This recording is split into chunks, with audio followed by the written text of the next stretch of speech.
for UFC, if you guys are watching, we got 3 of the greatest world champions of all time and the most iconic fighters. Can we please give these guys some tickets? They love you guys. I want to make the amends today. We need Tito sitting courtside. And let me stream in that motherfucker, man. I'm a streamer. That's crazy. You know Dana ain't doing all that. I don't have Dana finds streamers that illegally stream and he shuts them down. He let Aiden Ross stream that shit. No, he didn't. I've been watching Aiden Ross can stream. He can show the fights in every goddamn thing. I don't think he can show the fights. I'm telling you. Are you sure? I'm sure. Him and Dana buddies. Dana been to his fights, brand risk.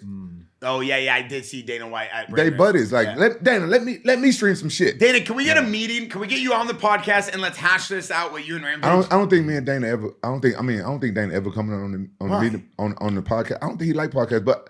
Personally, Dana and I, we don't have problems. All right, good. We need him on the pod. But you know, he's the greatest. Hey, can we all agree on this though? Is he not the greatest sports commissioner of all time for what he did with the UFC? Frank's looking at me like he wants to stab me. Frank, if you got something you want to say, go ahead. I meant to say it as a fan. Hey, Frank. He's one of the hardest workers for himself. This shit hurt. You hit him with this shit. I'm saying as a fan. I'm saying, Frank. Hit him with this motherfucker. Frank, what did I say wrong? Frank, you have a different opinion? I think us as fighters, we have a different opinion just because it was never about the fighters. Got it. It was always about the brand. Got it. Yeah. And that was the problem. Our window of opportunity is only so big, as I said before. What happens after that's over? They have a brand for life. And they're going to make more and more and more and more and more and more money. For us, we gave our life and soul. I had 8 surgeries. I almost went paralyzed twice. I had a fractured orbital bone, UFC 106, and I still fought. Brock Lesnar pulled out. I got pushed to main event. I said, I'm not going to fight. He goes, I need you to fight. I still fought. And this is something I have to say because this is recently that he did a podcast. And he said that the problem with Tito Ortiz was right before a fight, he would always call and say, I'm not fighting unless you pay me a certain amount of money. I saw that one. Bullshit. That is a lie. That is a bold-faced lie. I have never, ever done that in my life. Actually, UFC 132, when I fought Ryan Bader, I was supposed to fight Ryan Bader on free TV, which I would get paid a certain amount of money to show up, a certain amount of money to win. That fight was a pay-per-view fight. I did all the promotion. A day before the weigh-in, he pulls me aside and said, Tito, you can't have the winning purse. Or you can't have the pay-per-view. I go, what do you mean? I've been doing all the pay-per-view promotions. I've been doing everything for the pay-per-view. He goes, well, then you can't have the winning purse. So I had to sign off on $450,000 that they're not going to pay me, but I'm getting the purse, or getting the pay-per-view purse. Thank God the pay-per-view purse was great, and I did well that fight. But at the same time, I want to bring this to attention. I have never, ever, ever called him and said, I want more money, or I wasn't fighting. Never. That is a bold-faced lie, and I put my kids on it, put my mom on it. I'm telling you.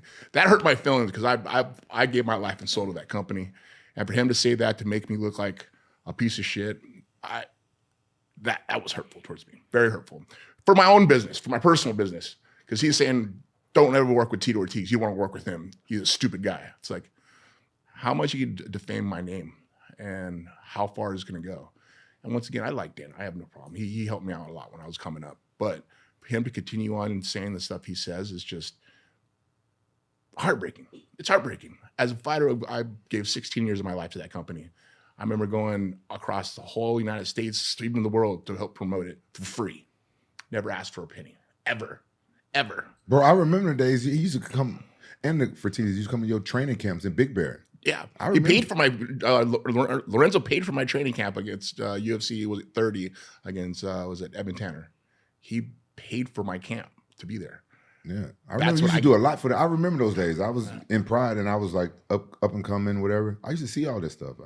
I believe you. And then that's like the hard thing for me. It's like, I'm an honest man. I got to sleep good at night. I got to look in the mirror, be responsible, and have integrity for myself. I had to see someone sit there and lie about me and just defame me and say the things that he says. You know, I put on a shirt that says, Dana's my bitch. My bad. I'm sorry. I should have done that. You know, the thing that's funny though. No, I think what fucked up Tito and Dana's relationship on a bigger scale is when Tito was trying to fight that nigga. He was trying to box him. Yeah, what was up with that? You guys were gonna box. Yeah, we were gonna box. We were supposed to box. Bro, so here's the situation. So we were gonna box. We used to spar all the time. Like we would spar all the time. You guys were friends like that? Yeah, dude, yes, we were friends like that. But we would spar all the time.